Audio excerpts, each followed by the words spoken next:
काल के कितने भेद हैं? मुख्य भेद 3, भूतकाल, वर्तमान काल और भविष्य काल। परिभाषा भी बताई गई है। भूतकाल का भेद हो गया है कल। वर्तमान काल की परिभाषा सामान्य तौर पर जिस क्रिया से हमको ये पता चले कि कार्य वर्तमान समय में हो रहा है उसे हम वर्तमान काल कहते हैं। वर्तमान काल के 5 भेद होते हैं। कहीं कहीं किताबों में 6 भेद देता है। तो वर्तमान काल के 5 भेद ही आप लोग जानेंगे। पहले वर्तमान काल हेडिंग डालेंगे, इसकी परिभाषा लिखेंगे, तब भेद लिखेंगे। वर्तमान काल की परिभाषा लिखिए।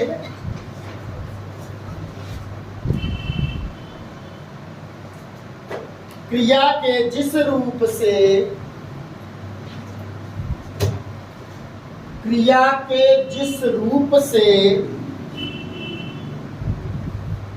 उसके वर्तमान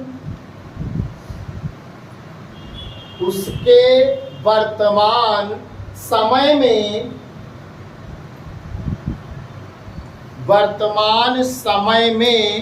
होने का पता चले,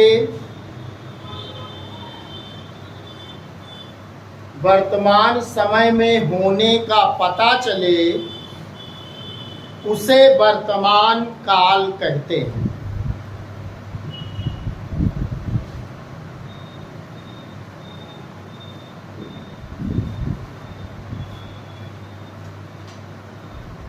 अथवा करके एक परिभाषा और लिखेंगे।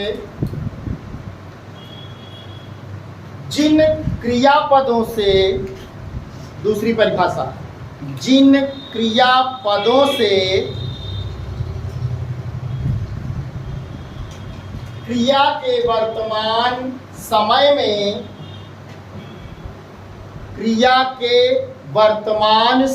में होने का बोध हो, क्रिया के वर्तमान समय में होने का बोध हो, उस क्रियापदों को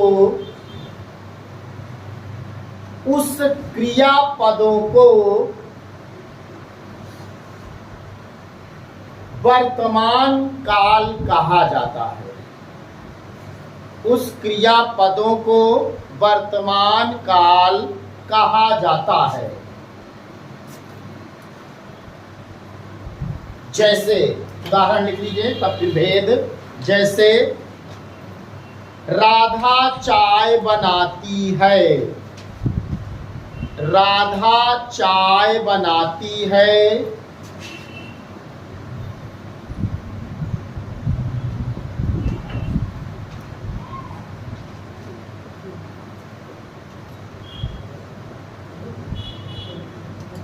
अब इस वाक्य से पता चल रहा है कि जो भी कार्य हो रहा है या जो भी काम हो रहा है, बनाने का काम उस समय वर्तमान में चल रहा है, बनाती है। लेकिन इससे पता नहीं हो रहा है कि बना चुकी है, अर्थात कार्य समाप्त हुआ या नहीं, इस वाक्य से पता नहीं चल रहा है। तो ये सामान्य वर्तमान ही होगा। सामान्य वर्तमान में सबसे बड़ी विशेष बात होती है कि वहां पर आपको वाक्य से पता नहीं चलेगा कि कार्य पूरा हुआ या नहीं। वर्तमान में तो कार्य चल रहा है, लेकिन पूरा हुआ या अधूरा है ये नहीं पता चलता है। एक उदाहरण और लिख लीजिए। मोहन खेलता है, मोहन खेलता है।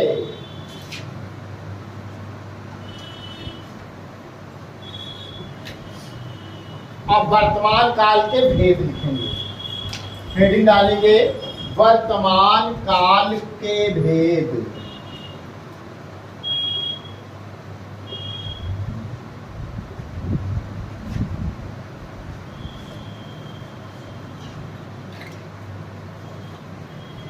नीचे लिखेंगे वर्तमान काल के 5 भेद होते हैं।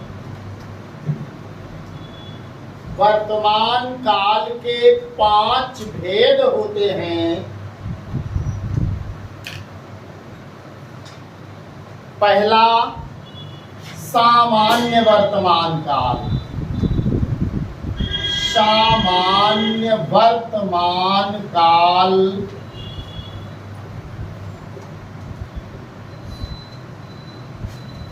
जिसमें मार्कर है क्या है?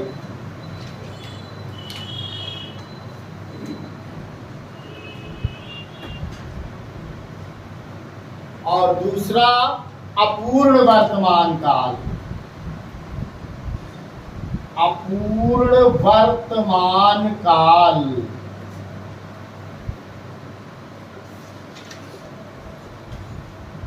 फिर तीसरा पूर्ण वर्तमान काल। पूर्ण वर्तमान काल।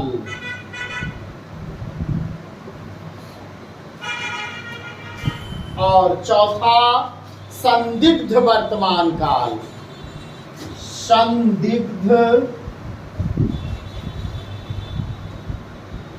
वर्तमान काल।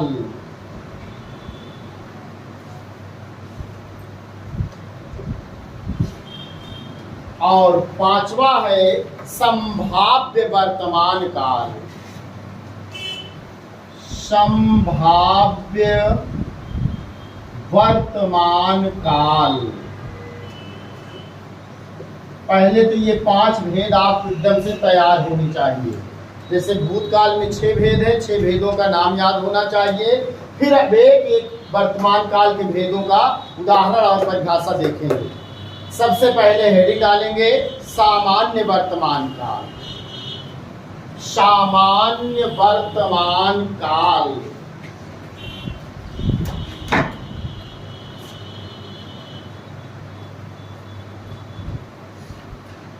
सामान्य वर्तमान काल की परिभाषा लिखेंगे।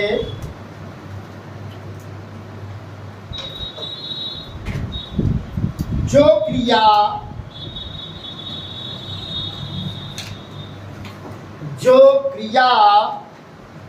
वर्तमान में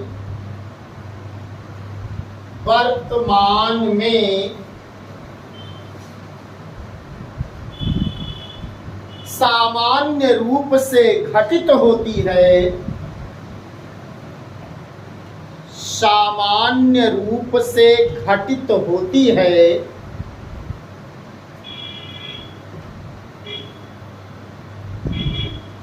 उसे सामान्य वर्तमान काल कहते हैं।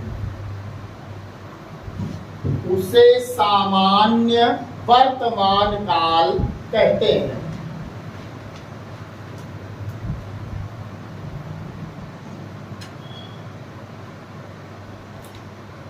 अथवा करके एक परिभाषा और लिखेंगे।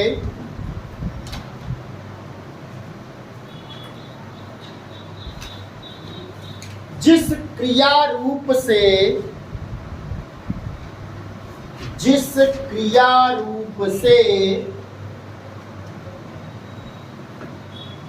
वर्तमान काल में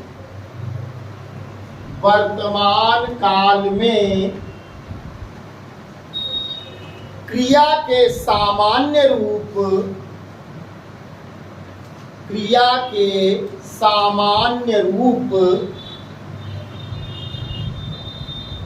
से होने का पता चले। क्रिया के सामान्य रूप से होने का पता चले उसे सामान्य वर्तमान काल कहते हैं। उसे सामान्य वर्तमान काल कहते हैं।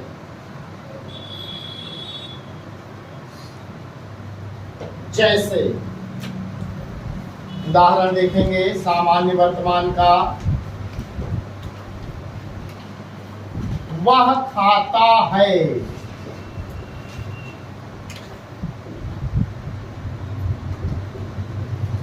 वह खाता है। सामान्य रूप से वाक्य से पता चल रहा है कि वर्तमान काल में ये कार्य हो रहा है।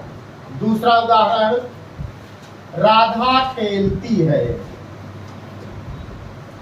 राधा खेलती है। इससे भी पता चल रहा है कि वर्तमान में कार्य हो रहा है, सामान्य रूप से खेलती है। इसकी सबसे बड़ी पहचान है ता है, ती है, ते है, अंत में जरूर रहेगा सामान्य वर्तमान काल में। वैसे तो सब लोग मोटे तौर पर जानते हैं कि वर्तमान काल में ता है, ती है, ते है, अच्छा से पढ़ते आते हैं। भूतकाल में था, थी, थे, और भविष्य काल में कहते गा, गी, गे। लेकिन ऐसा नहीं है, इनके भेदों में भी गा, गी, गे आएगा। अभी देखना, तो जैसे है भूतकाल में भी कल आया था। तो भेदों में जब भेद देखेंगे तब आप ता, ती, ते और था, थी, थे, गा, गी, गे के आधार पर नहीं कह सकते हैं कि कौन वर्तमान है, कौन भूत है, कौन भविष्य है, क्योंकि भेदों में सब आ जाता है। केवल सामान्य वर्तमान में ध्यान रखेंगे कि ता है, ती है, ते है, ये शब्द के अंत में आते हैं। एक उदाहरण और लिखेंगे, चौकीदार पहरा देता है। चौकीदार पहरा देता है।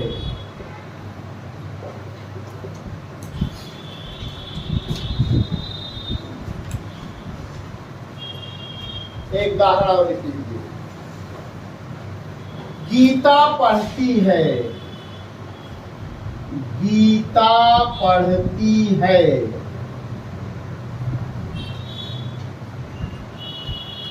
ये तो हुआ आपका सामान्य वर्तमान काल। अब इसके बाद इसका दूसरा भेद है अपूर्ण वर्तमान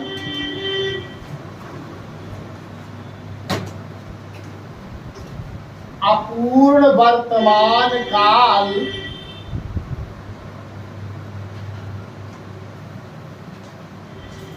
दूसरा भेद इसका अपूर्ण वर्तमान काल, इसी को हम कहते हैं तत्कालिक वर्तमान काल। और यही भेद कहीं कहीं किताबों में अलग से दे देता है, जबकि अपूर्ण और तत्कालिक एक ही है। अपूर्ण का मतलब कोई कार्य अभी पूरा नहीं हुआ, और तत्काल का मतलब भी होता है कि तत्काल में वो काम हो रहा है। तो इसी को कहते हैं तत्कालिक। अपूर्ण वर्तमान काल या तत्कालिक वर्तमान काल।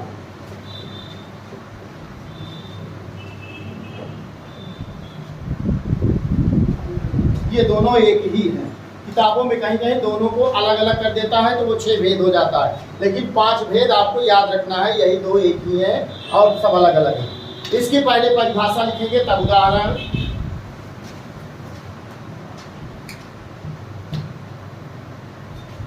क्रिया के जिस रूप से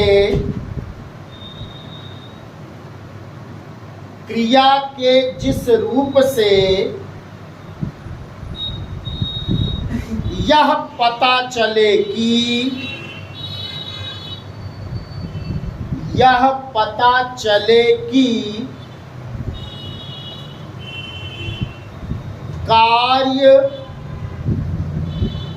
कार्य वर्तमान काल में शुरू हो गया है। कार्य वर्तमान काल में शुरू हो गया है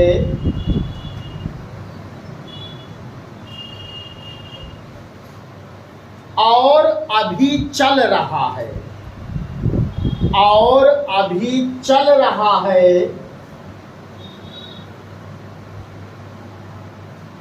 तो उसे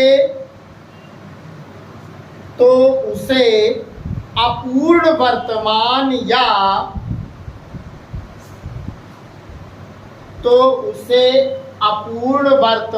या तात्कालिक वर्तमान कहते हैं।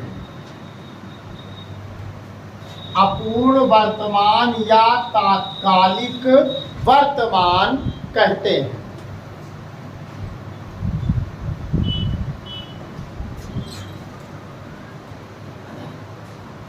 जैसे उदाहरण देखेंगे, नीरज एक भी मार्कर सही नहीं है, तो मुझे लगता है वो वाला क्या साफ नहीं होगा।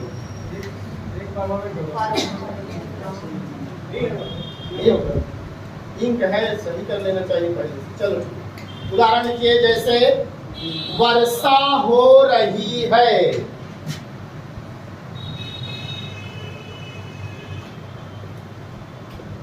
वर्षा हो रही है।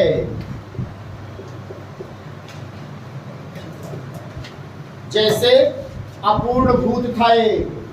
अब इसमें क्या है, कुछ लोगों को भ्रम होता है ना इसमें और उसमें, बताइए क्या दिक्कत है। ये वर्तमान में कार्य हो रहा है, पूरा नहीं हुआ है, वर्तमान में कार्य चल रहा है। तो रहा है, रही है, रहे हैं, ये शब्द कंटिन्यूअस जिसको बोलते हैं, ये सब लगा हो अंत में, ये आपका होता है अपूर्ण वर्तमान या तात्कालिक वर्तमान। तात्काल का मतलब होता है तत्काल में वो कार्य हो रहा है, पूरा नहीं हुआ है, चल रहा है वो कार्य। वर्तमान में तो शुरू हो गया है लेकिन अभी पूरा हुआ नहीं है। दूसरा उदाहरण,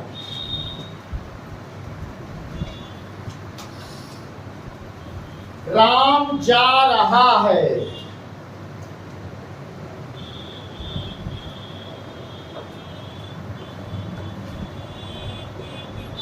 राम जा रहा है, ये भी वही उदाहरण सेम उसी प्रकार से है। जा रहा है अर्थात वर्तमान में चलना प्रारंभ कर दिया है, लेकिन अब कहाँ जा रहा है, अभी इसका चलना समाप्त नहीं हुआ है, कार्य हो रहा है।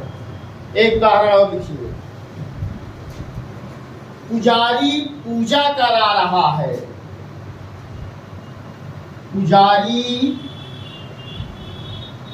पूजा करा रहा है।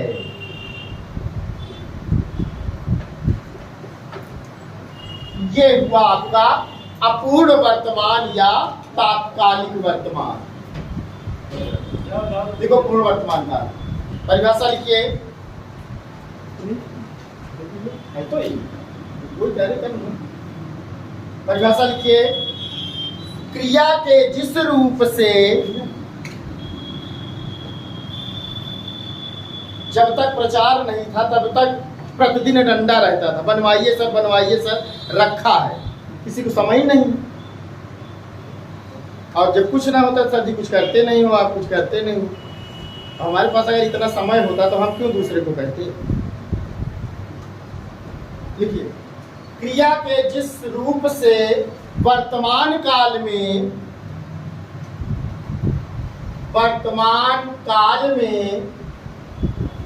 कार्य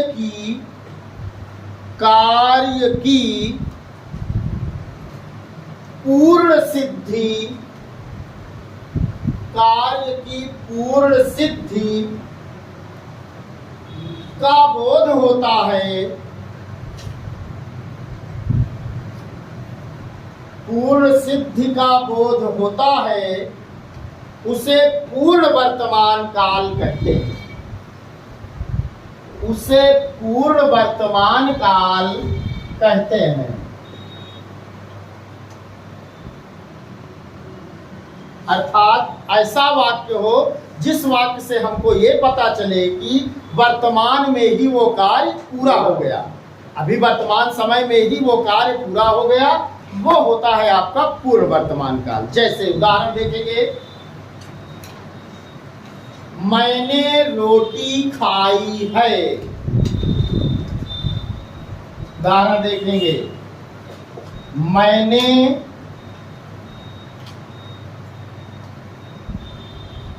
रोटी खाई है।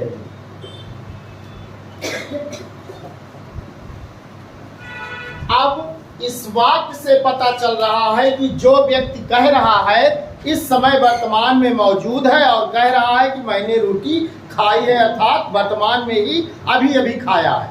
जैसे ही खाकर पूरा किया, वर्तमान समय तुरंत समाप्त होता है। इसीलिए आपको कल बताया कि आसन्न भूत, आसन्न का मतलब ही होता है पास या नजदीक। जैसे वर्तमान समाप्त होता है और भूत का प्रारंभ होता है, वो आसन्न भूत के अंतर्गत आता है। इसीलिए इस तरह के ही उदाहरण आसन्न भूत में मिलता है।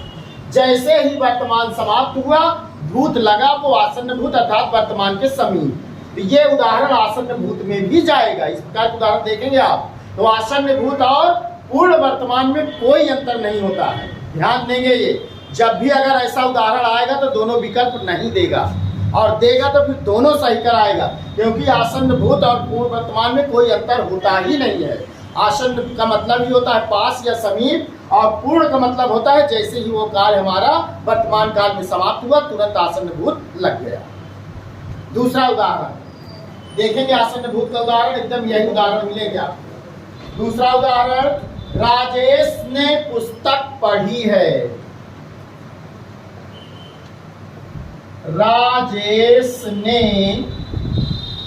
पुस्तक पढ़ी है।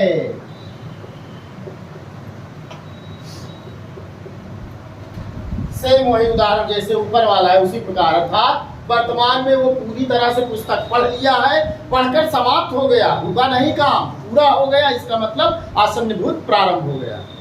एक उदाहरण और लिखेंगे, मोहन ने पढ़ा है। मोहन ने पढ़ा है। अब इसके बाद चौथा भेद है वर्तमान का संदिग्ध वर्तमान। ये तीसरा था ना, संदिग्ध वर्तमान काल।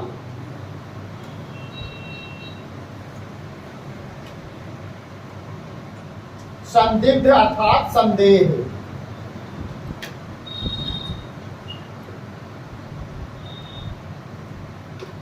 वर्तमान काल। संदिग्ध भूत भी था ना, कल कोई कह रहा था इसी भ्रम होता है। अब देखिए क्या अंतर होगा, इसमें भी गाजी अंत में आएगा, होगा होगी, कार्य हुआ या नहीं हुआ, संदिग्ध में रहेगा। लेकिन भूत में क्या होता है कि जो भी बताया जाएगा वाक्य, उससे आपको पता चलेगा कि बीते हुए समय की बात कर रहा है कि वो कार्य हो चुका होगा या नहीं, या कर लिया होगा या नहीं। इसमें चुका या लिया शब्द नहीं रहेगा, होगा होगी होगा। जैसे माँ ने खाना, मेरी माँ खाना बनाती होगी, ये आपका इसमें आएगा। और जैसे कह दे माँ ने खाना बना लिया होगा, तो अर्थात भूत की बात कर रहा है कि पहले बनाती थी, बनाया होगा या नहीं, संदेह है मन में। देखिए इसकी परिभाषा संदिग्ध की। संदिग्ध वर्तमान काल में, संदिग्ध वर्तमान काल में क्रिया के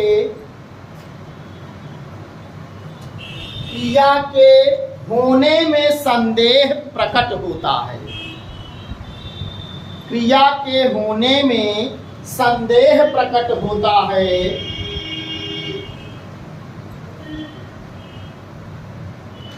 परंतु बहुत महत्वपूर्ण पॉइंट है ये, परंतु उसकी वर्तमानता में, परंतु उसकी वर्तमानता में संदेह ना हो, उसकी वर्तमानता में संदेह ना हो,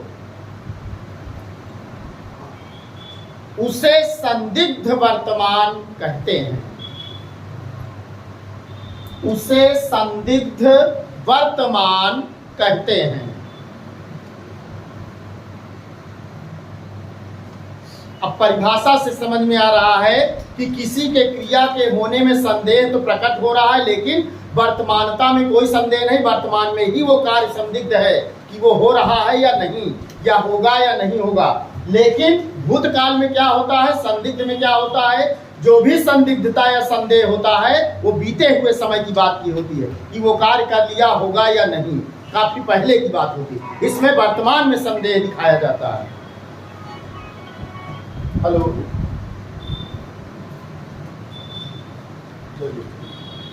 उदाहरण लिखिए, जैसे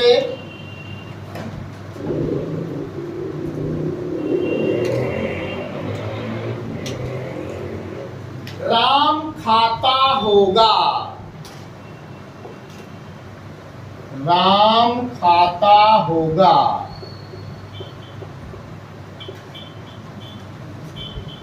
होगा शब्द से संदेह उत्पन्न हो रहा है मन में कि खाता होगा या नहीं, पता नहीं। अगर इसी में हम अगर इसी को संदिग्ध भूत कर दें तो इसमें कहेंगे राम खा चुका होगा। चुका शब्द अर्थात पहले की बात बता रहा है कि खा चुका होगा, उसमें भी संदेह उत्पन्न हो रहा है, लेकिन बीते हुए समय में, भूतकाल में। और इसमें क्या कह रहा है, खाता होगा वर्तमान में। हम यहाँ हैं, राम यहाँ नहीं है, राम कहीं और है। हमारे मन में यह संदिग्ध या संदेह उत्पन्न हो रहा है कि राम खाता होगा, अर्थात वर्तमान में खाता होगा। हाँ हाँ बिल्कुल संभाव्य में आ जाएगा, इसी में आएगा, खा लिया होगा, वो भी संदेह में होगा। हाँ वही उदाहरण, सेम वही उदाहरण, खा लिया होगा। अगला, लेकिन खा लिया होगा तो उसमें जाएगा भूत में, इसमें नहीं रहेगा, क्योंकि खा लिया होगा, खा चुका होगा।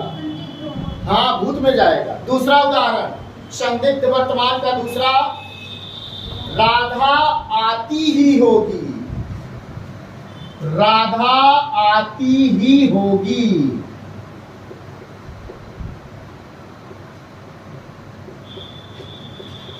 अब इससे भी पता चल रहा है कि संदेह तो है, लेकिन वर्तमान में वो आती होगी, ये हमारे मन में संदेह उत्पन्न हो रहा है वर्तमान के लिए।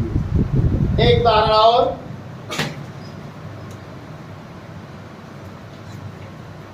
गाड़ी स्टेशन पर पहुंचती होगी, गाड़ी स्टेशन पर पहुंचती होगी।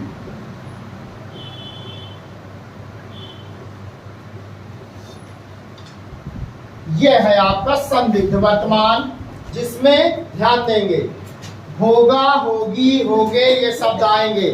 संदिग्ध भूत में भी होता है, लेकिन उसमें चुका है या कर लिया है, बीते समय में दिखाया जाएगा संदेह कि बीते समय में वो कार्य हो चुका है या हो गया है नहीं। पांचवा भेद इसका, वर्तमान का पांचवा भेद संभाव्य वर्तमान, जिसमें संभावना व्यक्त की जाती है। संभाव्य वर्तमान काल,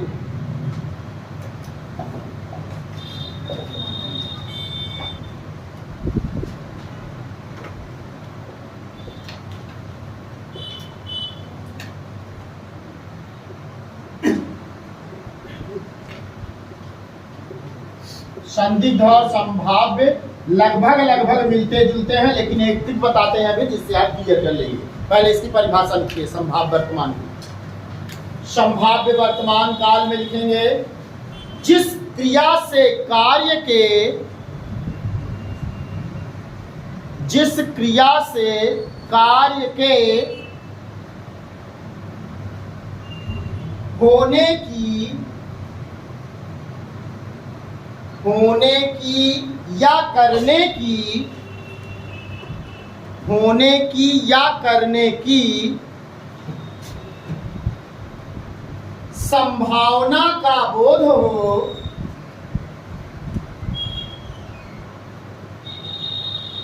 संभावना का बोध हो, उसे संभाव्य वर्तमान काल कहते हैं। उसे संभाव्य वर्तमान काल कहते हैं। जैसे उदाहरण देखेंगे, इसमें होगा वगैरह नहीं होगा, केवल हो अंत में आएगा। जैसे नौकर आया हो,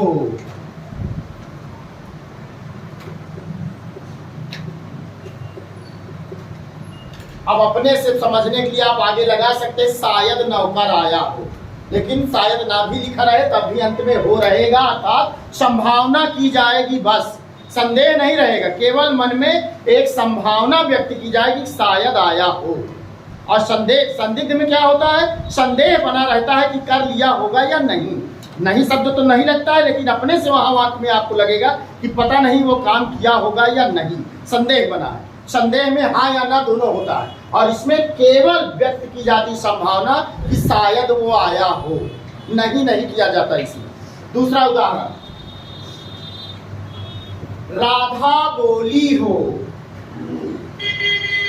राधा बोली हो, अपने से शायद आगे लगा सकते हैं समझने के लिए, शायद राधा बोली हो, राधा बोली हो। एक उदाहरण और, रमा बाजार गई हो, रमा बाजार गई हो।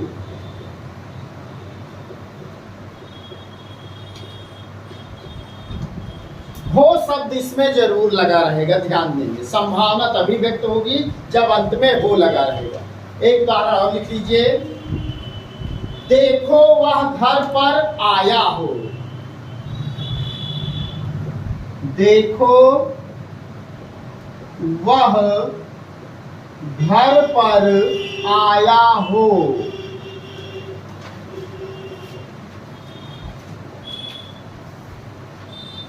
ये हुआ आपका वर्तमान के 5 भेद, संभाव्य वर्तमान काल तक। अब भविष्य के भेद अगले दिन नहीं, फिर भ्रमित होने लगेगा। अब वर्तमान और भूत में किसी को कोई दिक्कत होगी तो अगले दिन पूछ सकते हैं, लेकिन घर में जाकर इसको एक बार क्लियर कर अपने से और उदाहरण बना लेंगे। भूत को अच्छे ढंग से और वर्तमान को अच्छे ढंग से, किसी प्रकार की समस्या तो अगले दिन इसको क्लियर करके तब भविष्य में चलेंगे। बस केवल एक काल बचता है भविष्य, और निश्चित है कि इनमें से 1-2 प्रश्न